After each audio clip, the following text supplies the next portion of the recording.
यस्मिंस्तिष्ठधिया चान्तसमये कल्पानुकल्पे पुनः यं ध्यात्वा मुनयः प्रपञ्चरहितं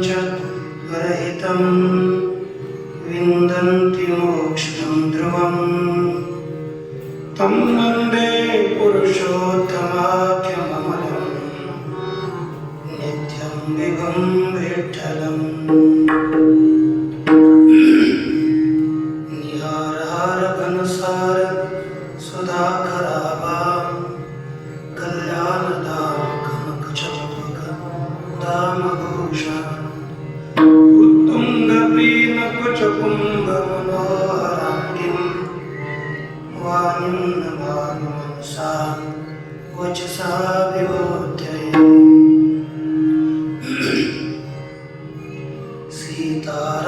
सीतारामगुणग्राम पुण्यारण्यविहारिणो वन्दे विशुद्धविज्ञानो कवीश्वर कपीश्वरो उद्भवस्थितिसंहार कारिणीं क्लेशहारिणीं सर्वश्रेयस्करीं सीतां नतोऽहं रामवल्लभाम् आदिनाथ समारम्भां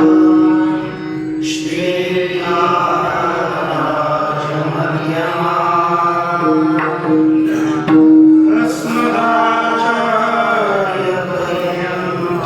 अस्मदाचार्यपर्यन्ताम् वन्दे गुरुपरम्पराम्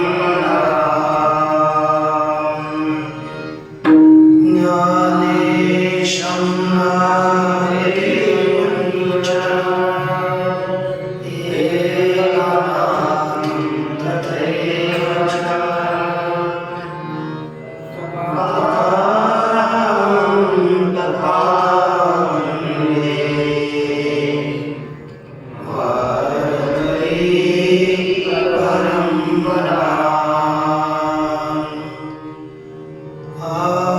आदिनाथं च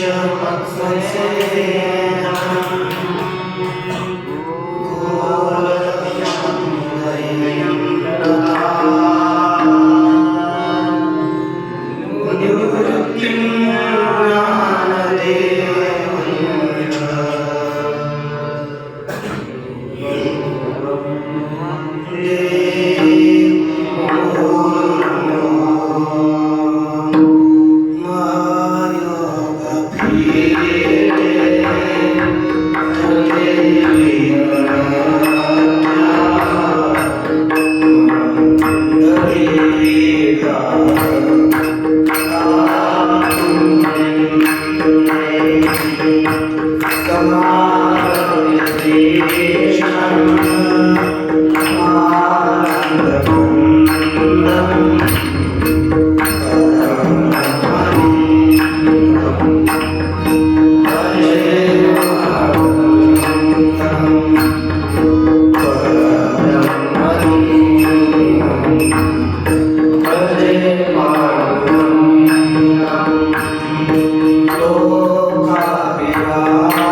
Wow.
Sita Ram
Shri Dnyanoba राय, जगद्गुरु तुकाराम महाराज, श्री संत एकनाथ महाराज,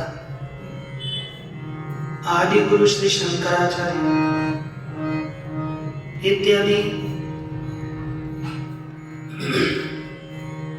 सब संतों की अलौकिक अहेतु की ऐसी कृपा से श्री तुलसीदास महाराज जी द्वारा विरचित रामचरित्र मानस का चिंतन अधिक मासा निमित्त हम लोग सब कर रहे थे।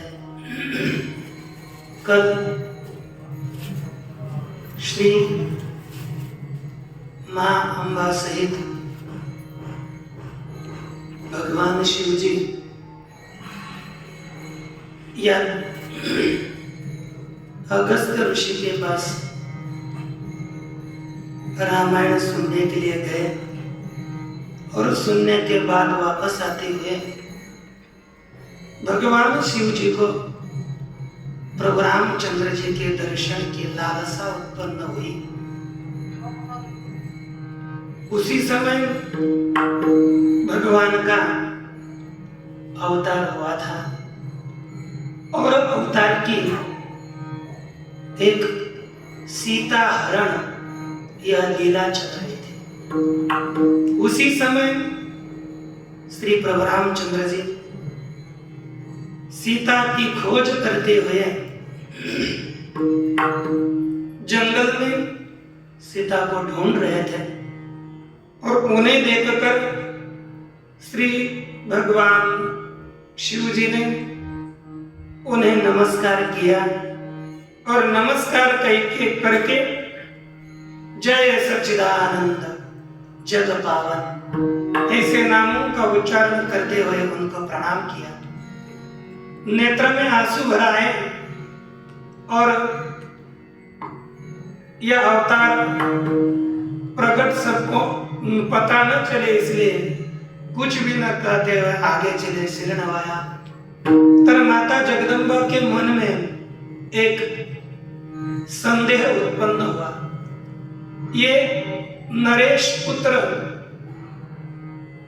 रघुकुलोत्पन्न यह जो राजपुत्र हैं उनको हमारे पति नमस्कार कर रहे हैं, यह कौन है?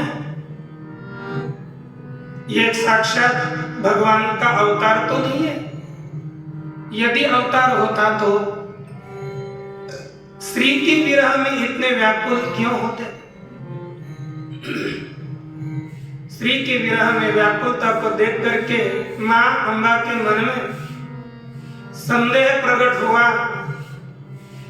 श्री भगवान शंकर जी को पता चला, तब उन्होंने बहुत रीति से मां अम्बा को समझाने का प्रयास किया, लेकिन समझाने से वो मान नहीं रही। अब जो किसी को समझाए और वह न माने उसके लिए कोई इलाज नहीं होता। भगवान की इच्छा है ऐसा मान करके छोड़ देना में ही भलाई है। श्री भगवान शंकर जी ने भी सोचा कि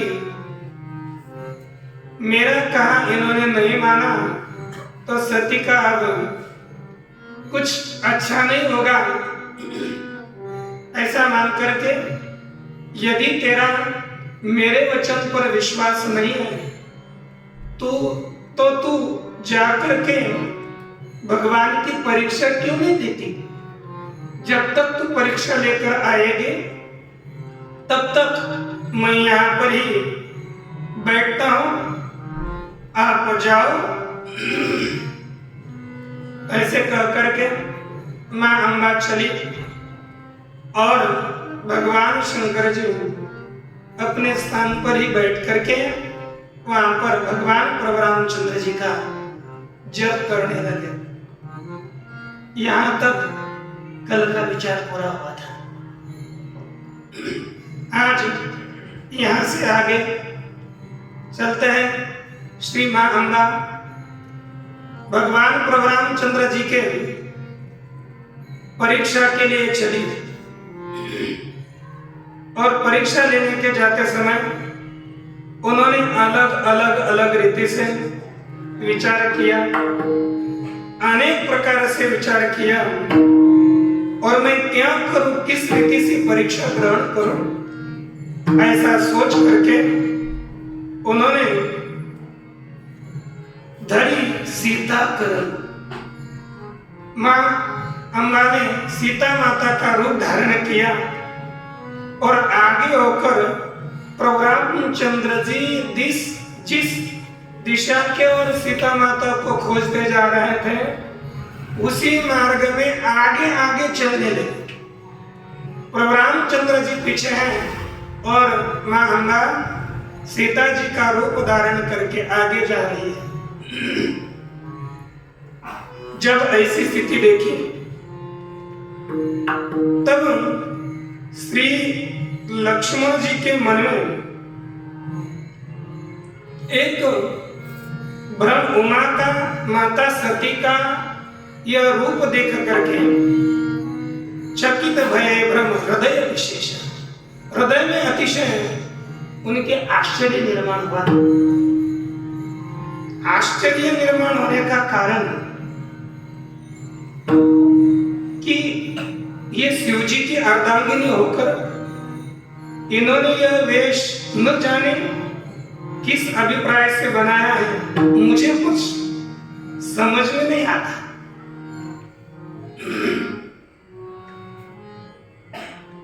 और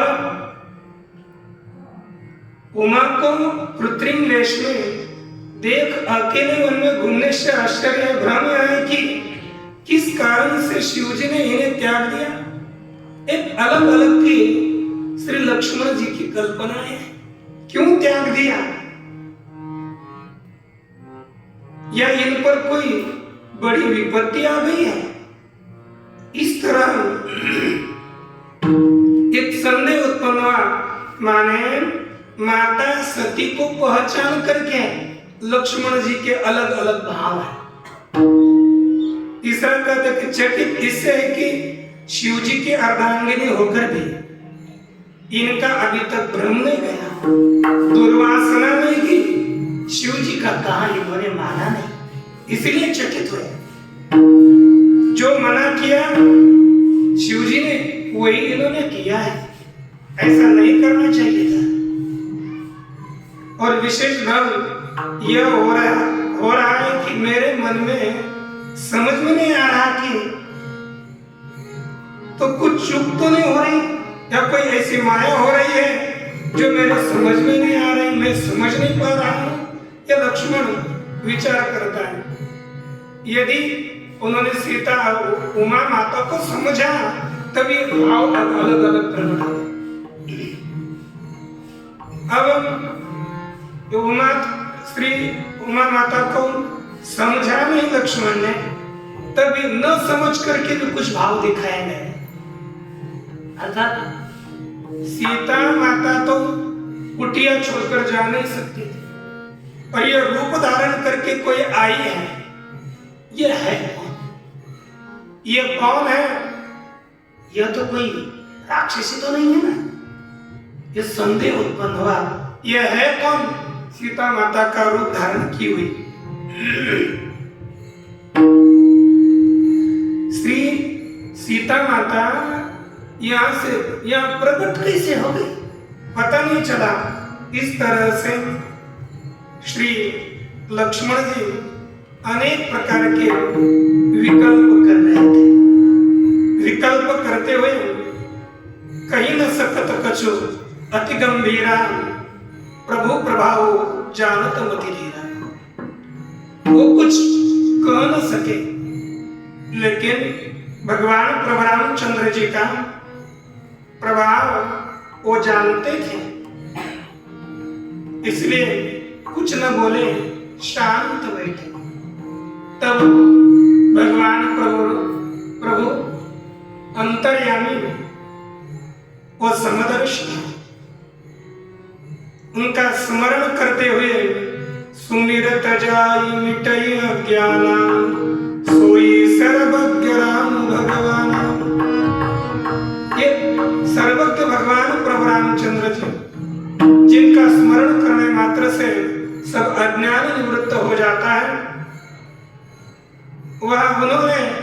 क्षण में यह रूप, यह कौन है, यह जान लिया। लेकिन माता सती वहां से भी भगवान से अपने को छुपाना चाहती है। देखो नारी स्वभाव प्रभाव, ऐसा नारी का, स्त्री का स्वभाव है जो भगवान प्रभु जानते हैं लेकिन उससे भी अपने को छुपाना चाह रही है।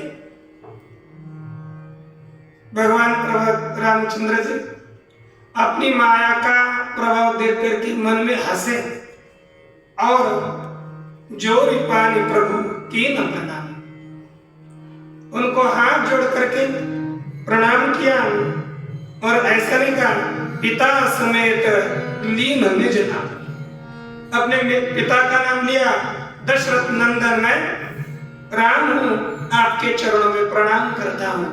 ऐसे स्वनामोच्चारण पूर्वक श्री प्रभु रामचंद्र जी ने मां अम्बा को नमस्कार किया और बोले कहो गौरी कहां वृष केतु, विपिन अकेली फिरती है तू। पुनः कहा कि मां ये वृष केतु भगवान शिव जी कहाँ है, आप अकेले आप क्यों फिर रहे हो। ये कहा यहाँ पर एक और बोल संदेह हो सकता है कि भगवान सर्वज्ञ है, सब जानते हैं, लेकिन ठीक है आप तो सब सर्वज्ञ, हमारे पति भी आपको ही प्रणाम करते हैं, तो आपने हमें प्रणाम क्यों किया, प्रणाम करने का कारण क्या है। तो कह सकते हैं आप तो, क्योंकि यदि आप मेरे भक्त बनकर आती तो मैं आपको प्रणाम न करता। आप तो हमारी परीक्षा लेने के लिए आई है, परीक्षा के लिए आया हुआ कोई चेला भगत नहीं होता, वो तो गुरु होता है। आप गुरु बनकर आए तो आपको प्रणाम करना ही चाहिए ना। इस हिसाब से अब ये भगवान ने एक उनको आप क्या बनकर आए इसलिए उन्होंने प्रणाम कर दिया। और बाद में ये प्रभु रामचंद्र जी के गुण वचन सुन करके मां अम्बा उनके मन में बहुत संकोच निर्माण हुआ और वह माता अब नीचे मुख करके भगवान शिव जी के पास चली जा रही है। और उनके मन में एक क्षोभ सा उत्पन्न हुआ। वह कहती है मन में मैं शंकर कर कहा न माना, निज अज्ञान राम पर आना, जाई उतर अब देव का और उपजा अति दारुण दान। मैं प्रभु रामचंद्र जी का शंकर जी का कहना मैंने माना नहीं, मेरा अज्ञान प्रभु रामचंद्र जी के ऊपर मैंने आरोपित किया, मैं वहां जाकर क्या उत्तर दूं। प्रभु रामचंद्र जी ने यह सब कुछ जान लिया और पुनः अपनी माया का प्रभाव इनको पता चले, ऐसे माया का प्रभाव प्रकट किया। सती जी कौतुक से चलते चलते आगे देख रही थी तो राम सहित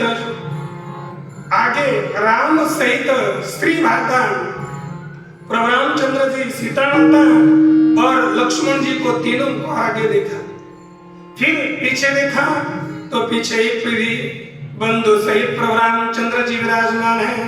सब और देखे चित चल चितवयिता प्रभु असीना सेवई सिद्ध मुनि सुप्रवीण।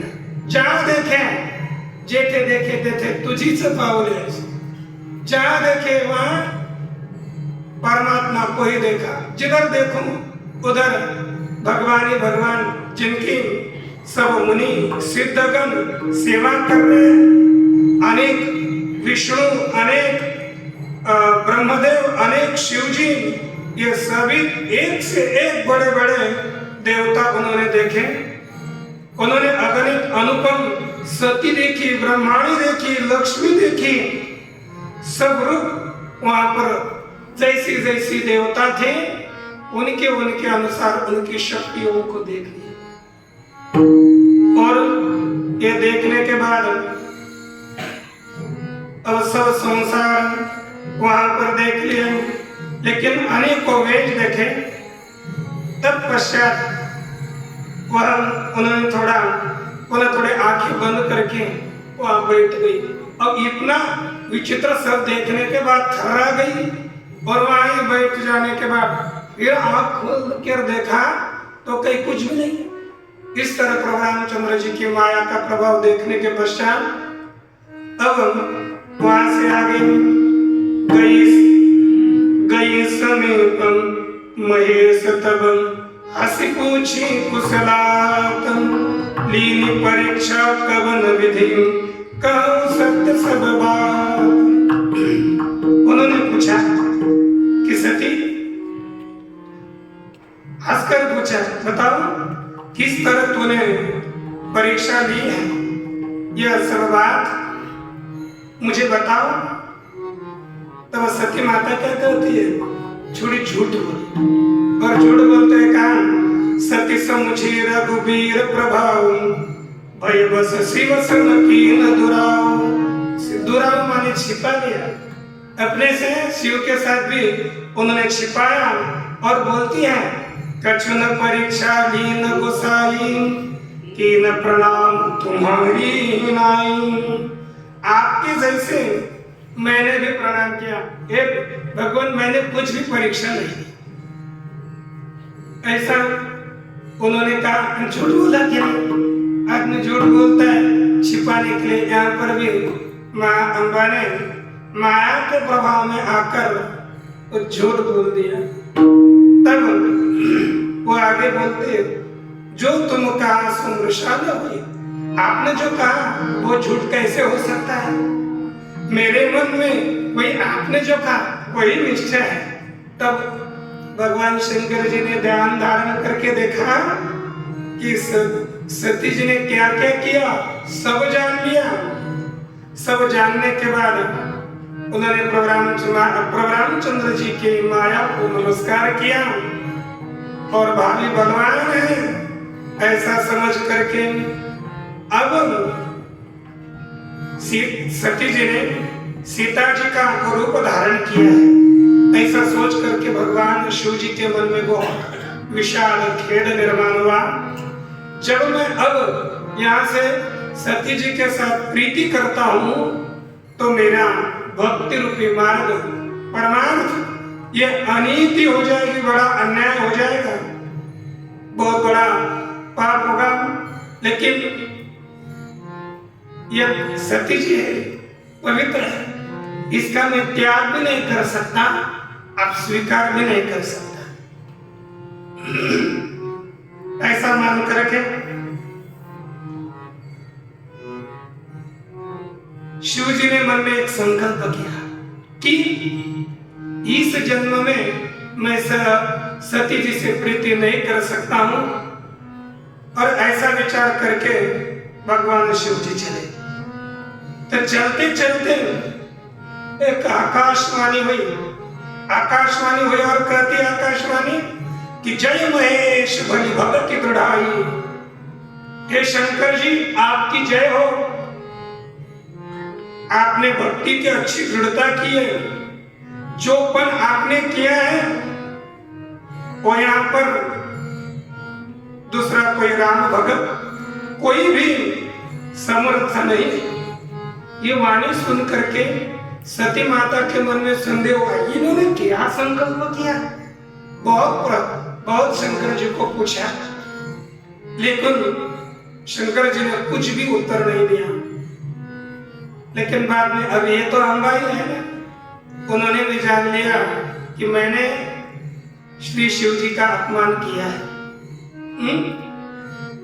वह 57 2 में लिखा, सती हृदय अनुमान कियम सब जाने वो सर्वज्ञ कीन कपट में संभूषण नारी सहज जड़ अज्ञ। मैंने प्रभु रामचंद्र इस शंकर जी के साथ कपट किया है, वे जान गए मैं अज्ञानी हूं, सह नारी स्वभावी ऐसा मान करके